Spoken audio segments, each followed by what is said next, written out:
Selamat pagi, jumpa lagi dengan Pak Git. Dalam hal ini, Pak Git akan mempertanyakan atau bertanyalah, istilahnya itu pertanyaan yang terlarang. Kalau karena pertanyaan ini nggak biasa dipertanyain oleh orang-orang gitu. Nah, ini dalam hal ini Pak Git memang benar-benar bertanya gitu, maksud dan tujuan dalam konteks agama ya. Nah, di sini yang Pak Git pertanyakan adalah konteks agama Islam dan agama Kristiani. Nah, Kristen atau Katolik gitu ya. Nah, pertanyaan ini kita mulai dulu dari agama Islam.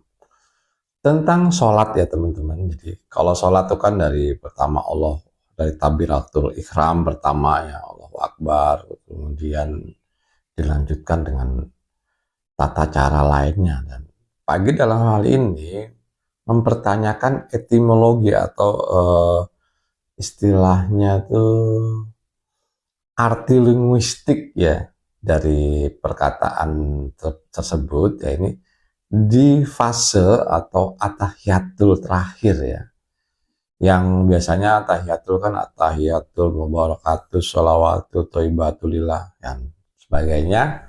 Nah, yang Pak Agi pertanyakan bukan di situnya, jadi dari awal sholat sampai itu it's okay lah gitu. Tapi ada satu hal ini yang menjadi pertanyaan Pak Git ya. Ya ini ya teman-teman ya. Kalau kita lihat itu adalah kalau kalau Pak Git maksudnya Pak Git lihat itu pertanyaan tuh di sekitar ya itu Allahumma sholli ala Muhammad wa ala ali Sayyidina Muhammad itu. Ada yang mengatakan ini perlu pakai Sayyidina atau ada yang nggak perlu ya, ini menurut Pak Git kita singkirkan dulu. Jadi konsep artinya tuh begini teman-teman. Ya Allah, itu limpahkanlah rahmat kepada Nabi Muhammad sebagaimana pernah Engkau beri kepada Nabi Ibrahim dan keluarganya, dan limpahkan berkah atas Nabi Muhammad beserta para keluarganya sebagaimana Engkau memberikan berkah kepada Nabi Ibrahim dan keluarganya. Jadi di tiap kita melakukan sholat itu ada doa gitu ya. Katakan ini kan doa, kita berharap supaya rahmat, kebaikan atas Nabi Muhammad ini seperti Nabi Ibrahim dan keluarganya. Ya seperti itu ya, jadi konteksnya kita mendoakan Nabi Muhammad supaya seperti yang engkau limpahkan kepada Nabi Ibrahim. Kata-katanya seperti itu dalam kontekstual etimologi ya, yang Pak Git pertanyakan ini adalah kenapa kita mendoakan Nabi Muhammad? Kalau dalam konteks Nabi, ya prophet, ya itu katakanlah manusia suci. Nabi Muhammad ini punya sifat maksum gitu, atau katakanlah suci. Sedangkan kita ini, ya, kita ini sebagai manusia ini kan manusia yang penuh dosa dan kotor gitu. Kita mendoakan beliau yang lebih suci dari kita. Haruskah kan kalau dengan kata-kata ini, misalnya kenapa kata-kata itu nggak dipakai ya? Secara etimologi kenapa nggak dipakai, katakan seperti ini ya. Kalau kita gantikan misalnya, limpahkan rahmat kepadaku sebagaimana engkau telah memberikan kepada Nabi Muhammad atau Nabi Ibrahim. Kan harusnya begitu secara etimologi. Nah, ini yang jadi pertanyaan Pak Git yaitu kenapa seorang nabi yang sudah dijamin masuk surga, kemudian kelakuannya juga baik, katakanlah nggak ada satu dosa yang dia lakukan gitu ya, ngapain gitu kita berdoa untuk beliau gitu yang udah dipastikan masuk surga? Kenapa nggak kita berdoa kepada diri kita ya? Maksudnya kata-kata itu loh secara etimologi ini mengganggu, maksudnya mengganggu Pak Git. Kalau teman-teman ya nggak apa-apa, nggak masalah gitu. Dan ini sebuah pertanyaan Pak Git untuk teman-teman yang sudah pernah Pak Git tanyakan lah kepada ahli ceramah juga atau ahli agama, itu jawabannya supaya kita nanti seperti Muhammad. Jadi doa tadi ke Nabi Muhammad supaya kita bisa ke Nabi Muhammad loh. Kalau memang doa itu dimaksudkan supaya kita Nabi Muhammad, kenapa doa itu tidak disebutkan seperti ini? Ya Allah, limpahkanlah rahmat bagiku supaya seperti engkau melimpahkan rahmat pada Nabi Muhammad. Nah, kenapa nggak seperti itu doanya?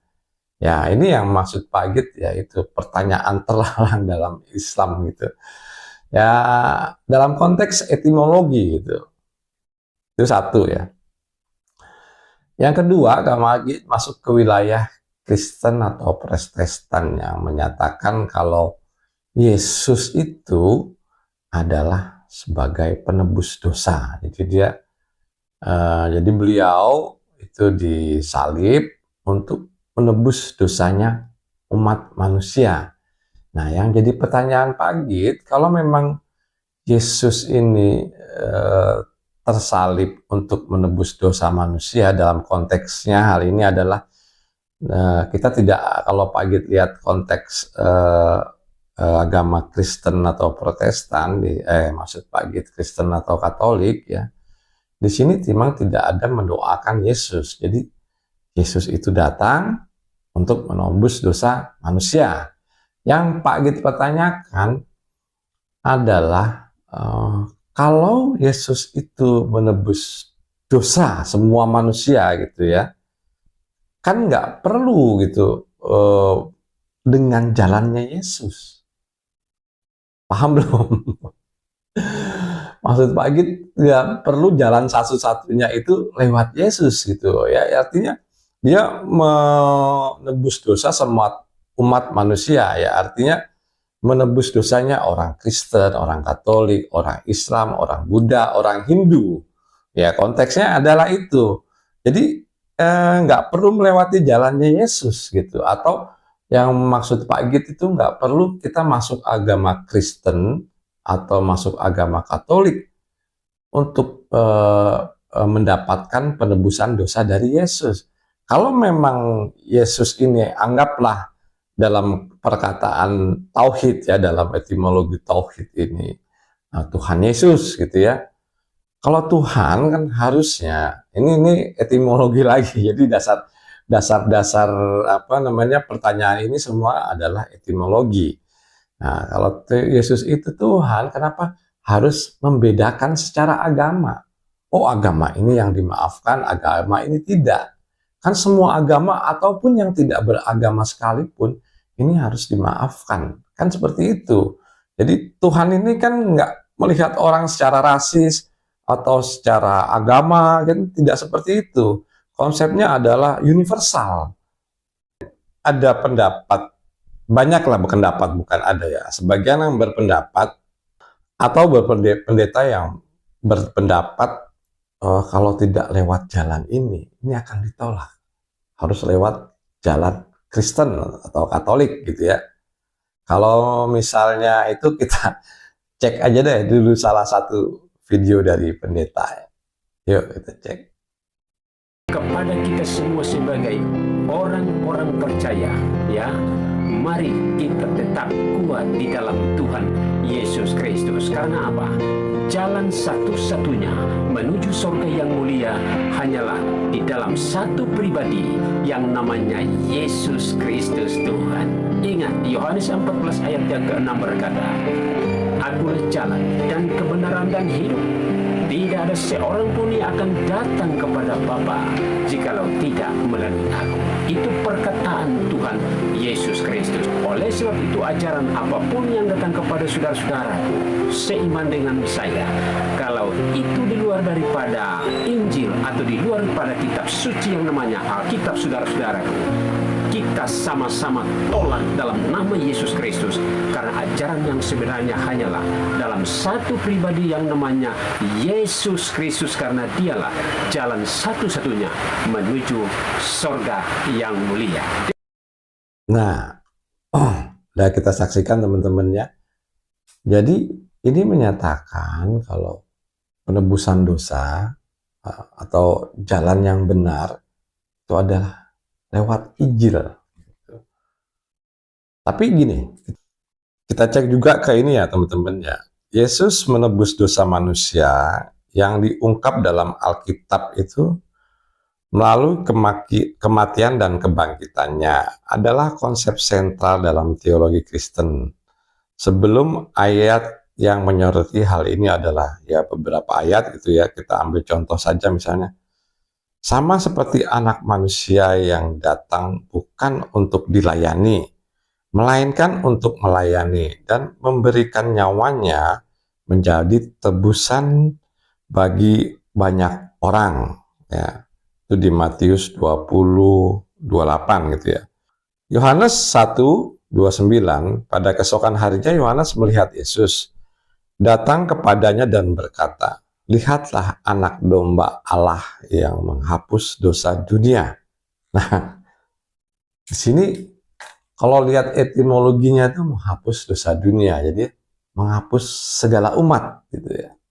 Jadi tidak ada harus orang itu beragama Kristen atau Katolik, nah baru dihapus. Jadi semua konsepnya di situ. Yang Pak Git pertanyakan di dalam hal ini ya itu tadi teman-teman. Mana sih gitu loh. Yesus menghapus dosa semua umat manusia atau harus percaya dulu dengan Yesus, memahami istilahnya, memahami Injil dan kitabnya masuk di dalam golongan itu, baru itu dosanya ditebus. Mungkin teman-teman Kristiani dalam hal ini bisa menjawabnya tentang pertanyaan Pak Git yang satu ini. Kita ambil kesimpulan ya teman-teman, yang artinya begini. Yang pertama pertanyaan Pak Git tentang Islam itu pada sholat di atahiyatul terakhir, misalnya ada sholat maghrib atau sholat asar, kecuali subuh ya, karena sholat subuh atahiyat awal dan atahiyat akhir ini satu, nggak ada atahiyat awal, nggak ada atahiyat akhir. Nah ini yang Pak Git pertanyakannya itu di mana? Di salawat lah, mungkin itu sebutannya salawat kali ya. Allahumma shalli sayyidina ala Muhammad wa ala ali Muhammad, ya, kama sholaita ala Ibrahim wa ala ali Ibrahim dan sebagainya. Nah ini yang Pak Git pertanyakan di situ. Kalau Nabi itu memang manusia suci dan sudah dijamin masuk surga, kenapa kita harus mendoakan pada Nabi secara etimologi ya? Kenapa doanya itu nggak mengucapkan, ya Allah, berilah rahmat kepadaku seperti engkau telah memberikan kepada Muhammad. Nah, ini pertanyaan pertama yang ditujukan kepada umat muslim, yang Pak Git juga sudah mendengar jawaban dari pemuka agama, tapi tidak puas. Barangkali ada teman-teman yang bisa menjawab tentang pertanyaan ini.